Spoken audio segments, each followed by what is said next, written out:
Welcome back to Televised Magazine, everybody. My name is Tristan. Today's guest is a versatile staple of the Midwest independent music scene, who you might have seen in numerous different projects over the years. One of these projects is Big Fat Cow, whose new EP, Garbage In, Garbage Out, is out everywhere on September 26th.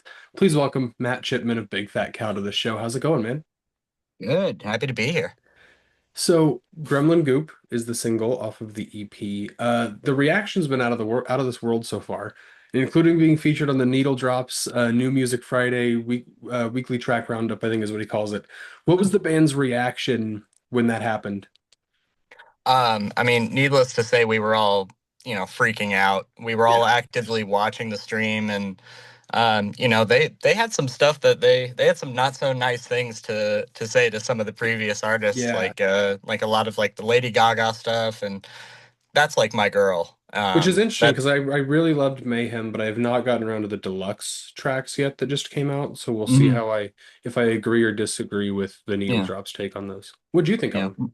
My music taste is like so incredibly broad, and I kind Yeah, of same listen here. to like pretty much everything in every genre, and I have enough of an appreciation of music to where I can find the things that I like and then have that justify it to be a good song. Hmm.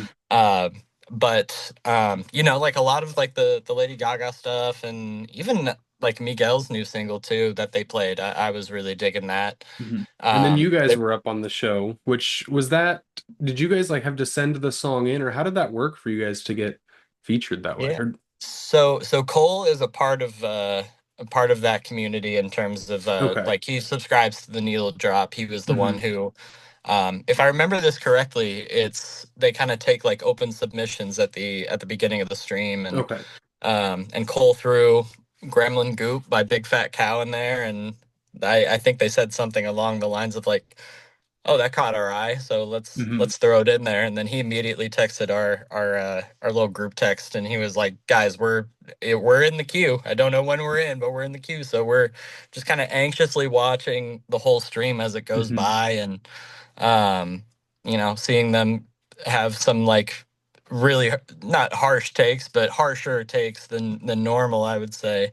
And we were kind of losing feel like they're not going to dig us or like us or Hmm. whatever, but whatever headspace that is. But we heard our song and saw like some decent facial reactions from Fantano himself, Hmm. and we were geeking the whole time. Yeah, We I were can imagine.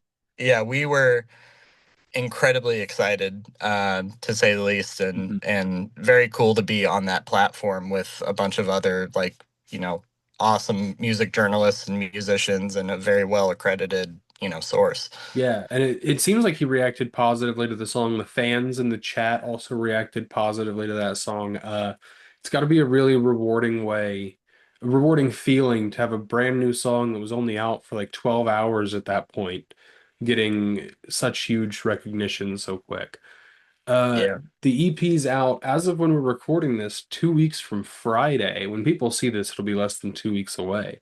Mm. It's got 5 songs on it, which is more than the previous release, Behold the Soil, which had three. What was the songwriting process like when you guys were putting this together? It's funny because Noah is kind of the at the beginning of Big Fat Cow, it was just him. Hmm. He had written a bunch of songs. I had known him to be in a bunch of other bands around Kansas City too, so I knew of him for a really long time, and then I got connected with him through Cole, and he was like, "Yeah, I've got this record already written out." So the first like full length record that's listed on Big Fat Cow is really just Cole and Noah Yeah. recording to a 4 track, and he wanted to turn some of those songs into, like full band experiences, full Hmm. band iterations. And a lot of the a lot of the songs that we wrote both for Behold the Soil and Garbage In, Garbage Out were kind of written and put Okay. So it's a it's long time coming on these ones. Yeah, I mean, granted, we've taken our time to very much polish them up and Mhm. make them look nice and make them sound nice and everything. But those songs we've been kind of sitting on for a while. I think maybe one or two of them might be re-releases from a previous recording, and we just wanted to kind of up it since we made it a little bit different. Yeah, So different, it's re-recorded, new versions, new expanded versions. yeah. Um, you touched on like Lady Gaga and Miguel and all these other artists that you like and how well-rounded your taste is as a music fan. Does that background play into your songwriting process at all? I'm assuming you might also listen to some like rock or metal or hip hop as well. Like, does that Mhm. all play into everything? Uh, Absolutely, it does. I found that even as like a drummer, like the one of the best forms of songwriting is almost ripping people off. Yeah. Like, in a respectful and tasteful way, Hmm. obviously, but in a More way that's paying like homage than ripping off. that's a Yeah. better way of phrasing it, Yeah. I think. But no, I think a lot of it kind of stems from a lot of different stuff. I grew up Hmm. playing metal, like I grew up in like church bands growing up, and I played in a metal band for a little over 10 years, and then I've having listening to so much music and played so much music, I think I don't know which it's like a chicken or the egg type of situation Yeah. where did my music taste come from me playing all these different types of music, or did I start playing all these different types of music because I loved everything for a long time? Yeah. So it's kind of like a big ambiguous like creative soup bowl, I guess. Hmm. But no, it definitely shines. There's definitely points where I feel like I play something that's like a little bit more alternative-y, but then I might throw in just like a quick, not even like a blast beat, but like maybe just something Yeah. a little bit heavier side where it's like, oh, that kind of tickles the ear a little bit, you know? Hmm. It's it's knowing when to be in the pocket, but also having fun with it, you know? Have you seen those drummers on TikTok or Instagram where they're like absolutely overplaying Pink Pony Club with like blast beats and this, that, and the other thing, and then Oh yeah. the comments are all like, this is just how like Ringo would have played it or how Lars would have played it if you just Yeah. not overplaying the song at all. I love those videos. But No, that's those that's crack me up because I mean they're obviously like very skillful drummers. There's yeah. one in particular. I'm blanking on his name, but he played drums in it's a three piece from the UK, and I'm totally blanking on their name. Um, but he kind of does that sort of thing Yeah. where High Fade, that's the name of the High band. fade? Okay. Yeah, yeah. The Perry was their drummer's name, and he kind of does like that same sort of Hmm. thing, and he's um, they play a little bit more like funk rock instrumental Yeah. type music, and then he's posting a video of him just like fucking shredding and doing blast beats over Sabrina Carpenter or Yeah. something like that, and it's I awesome. I saw one. It was a Catholic priest who's also a drummer overplaying. I can't remember what it was. Have you seen that guy? I've seen a few of his videos. His were Okay. popping up a lot for me. Yeah.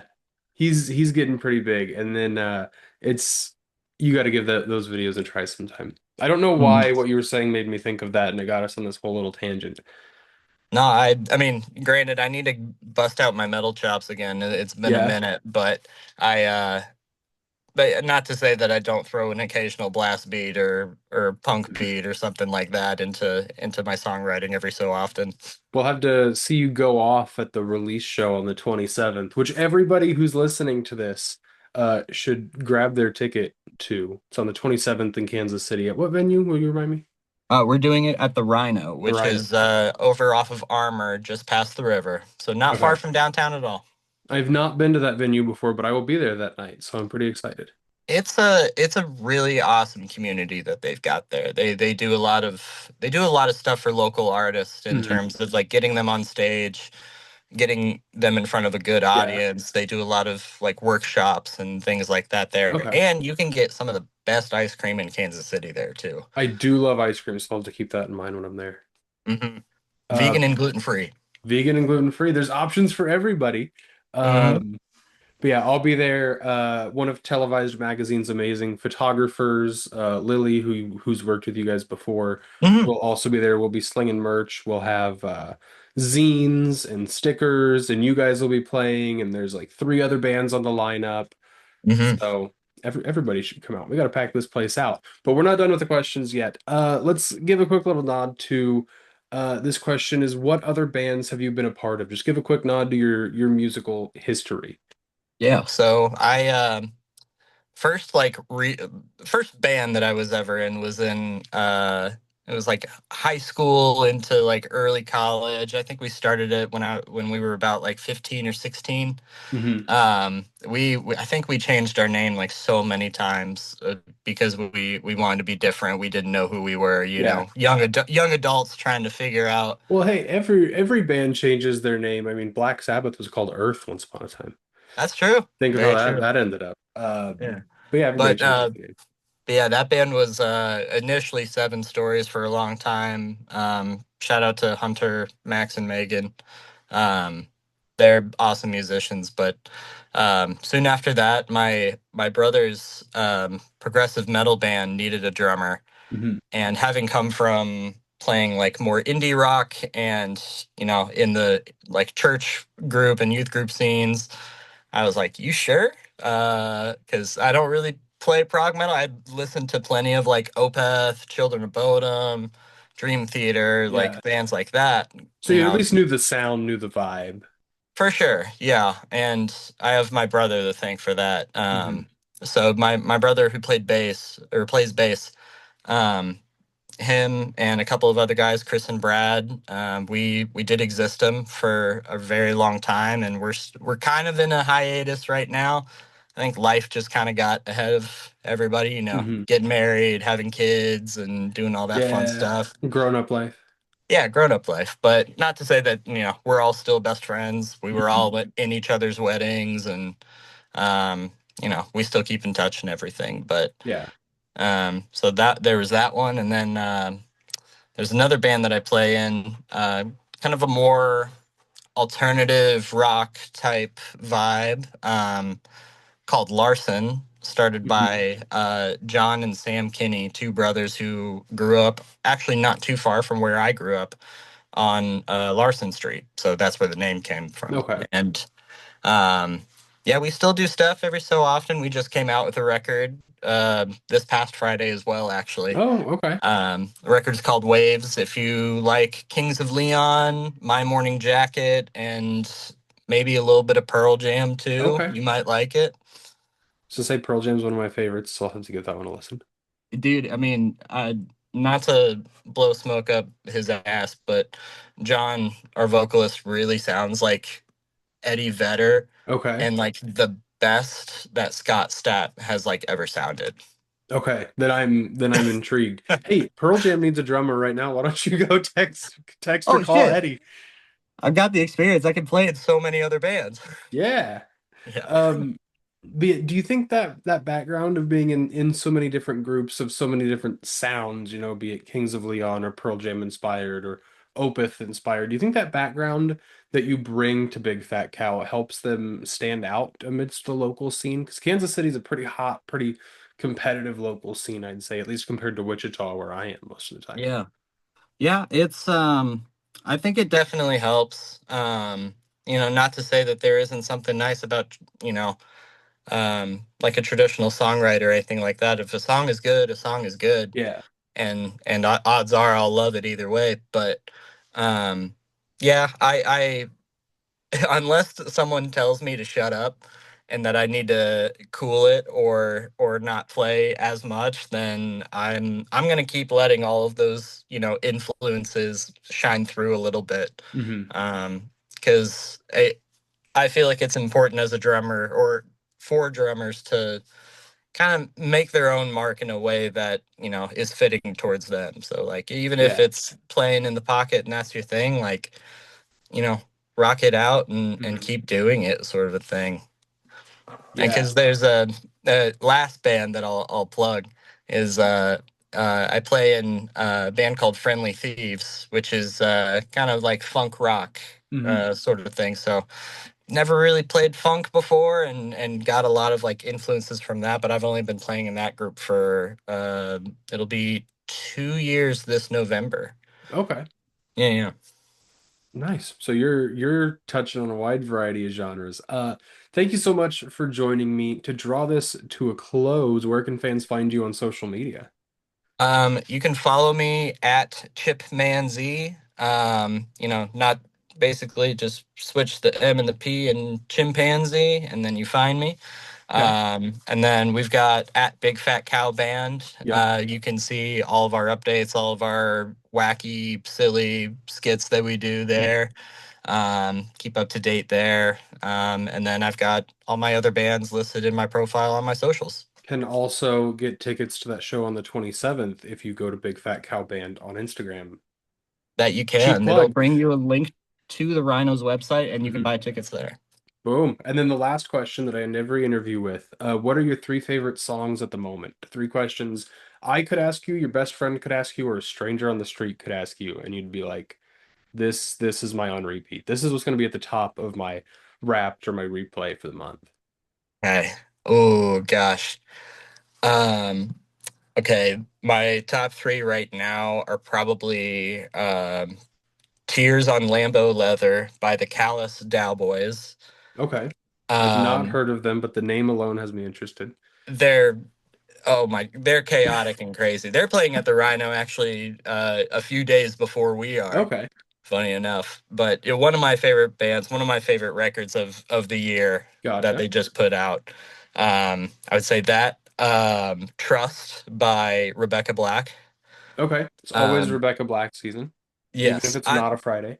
I've been getting into all the newer stuff that she's been Mhm. doing. I've been loving all the like anything hyper pop has kind of been my like guilty pleasure at this point Yeah. is like if I can find some good like hyper pop or like affiliate to that, like Mhm. I'm sold. I feel like Charlie XCX really brought that back into a more mainstream light with the whole Brat movement last year. So that's cool to hear. For sure. And then, oh gosh, Whatever All Right by Villanova. They're Okay. a Belgian gent group that just dropped Oh, I think they just dropped like their debut record like a few days ago. okay. Incredible band. I mean, crazy gent sound and Yeah, I heavy heard riffs and Belgian Gent and I was like, what the hell? All right, I gotta yeah, give this a listen. yeah, they're awesome. But yeah, those would be my top three right now for sure. Sweet. Well, hey, thank you so much for joining me. Yeah, And one last cheap plug, the Rhino on the 27th. I'll be there. You'll be there. There's so many bands on the lineup. It's going to be a fun EP release show. You don't want to miss it. Get a televised magazine, zine, or a sticker. Get Big Fat Cow merch. Get anything you want. It's going to be such a fun night. Make sure you come out on the 27th of September. I had so much fun talking to you, Matt. And yeah. we'll see you all in the next one. Have a good one. Likewise, man.